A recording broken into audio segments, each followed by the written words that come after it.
Now, where was I doing here? I was, let me see, I was, oh, I know. I was talking about Take This Job and Shove It, right? So anyway, yeah, we made the movie Take This Job and Shove It, and then they did a commercial called Take This Job and Flush It. But that was after the bankruptcy, and that was after the bankruptcy courts took the rights to my songs, because I would have never done a commercial. But that's just me. But the people that bought it in a bankruptcy court, they did a commercial, and they made a lot of money. But I don't make any money off of the great songs that I wrote when I was a younger man. I only make money off the new songs the Kid Rock and them guys are doing, mine that I'm writing these days. And we'll be playing some of them songs for you a little later on also. So. Anyway, a little bit about this song here. I just got out of prison, and I haven't been out very long.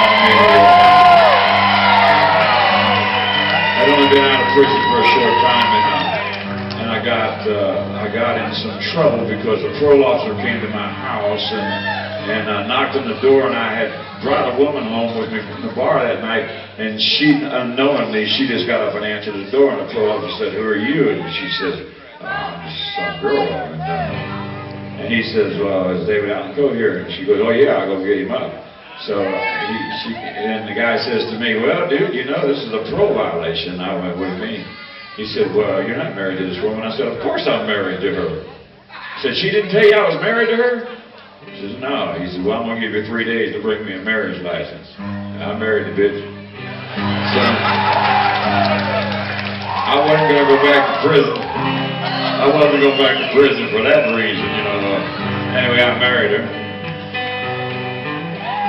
But anyway, what brought this on was he also said to me, he said, "Well, now, you know, is there something shady going on here, so I'm not going to send you back as a parole violator, but you have to learn a trade." And I said, "Okay. I'd like to learn how to be a welder."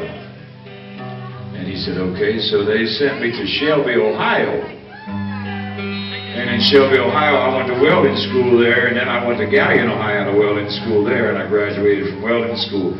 And when you go to a welding school or any kind of a trade school and you graduate, then you can call them from anywhere in the country and they'll get you, you can just say, "I'm in Chicago," and they'll get you a job within 24 hours if you're a certified welder. I've never had to make that phone call, but I know the option is there for me. Anyway,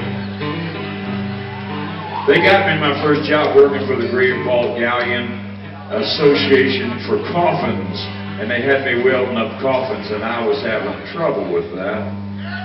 So I went in to talk to the boss, and I said, "Excuse me, sir, but I just got out of prison, and I just got married, and you got me welding coffins, and I'm having a hard time having an erection at night with my wife because I keep thinking that, you know, maybe I didn't do a real good job on this coffin, and maybe I might die, and I'm going to get in it, and it's going to leak water and shit." And I said, "I just need a different job. I don't want to weld coffins anymore." And he said, "Are you scared of heights?" I said, "Mister, I'm not scared of anybody, anywhere, anytime, any place, or anything." Okay? And he said, "Well, I was just wondering." He said, "The reason I asked you," he said, "I need someone to climb up here on these beams and weld these beams for me." I said, "Hell, I'd be glad to do that."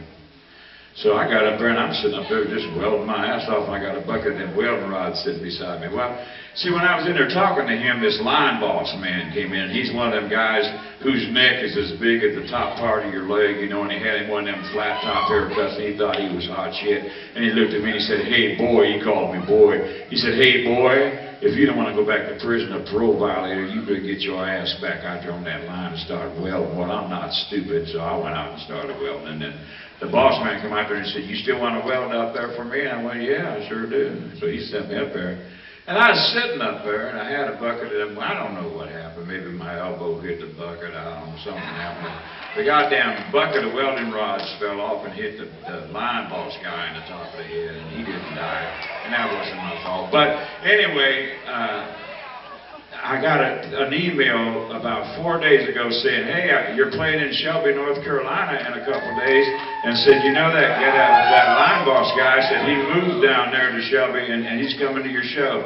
So if you're here, you son of a bitch, I just want you to know that if you are here and you're that guy, I want you to know that I wrote this verse from this song about your stupid ass."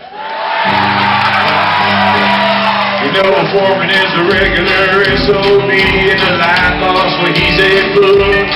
Yeah, he got himself one of them flat top haircuts, you know, man, he thinks that's cool.